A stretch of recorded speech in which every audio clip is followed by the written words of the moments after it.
What's up sa inyong mga ka-flyers? May bago tayong dating na kalapate. At ito siya. So yun mga ka-flyers, ito nga pala yung bago nating kalapate. Yan.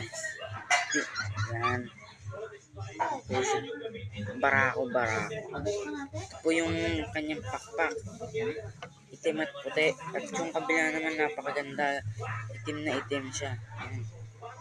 Nakuha lang natin ito kapon pero hindi ko ito na-video nung kinuha ko kahapon kasi busy ako kahapon sa mga kalapati ko. Yan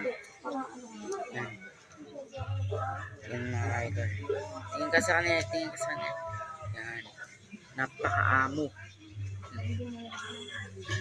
siya mga idol. Malikot yan mga idol. So yun mga idol, dito na po nagtatapos ang ating video. Bye bye.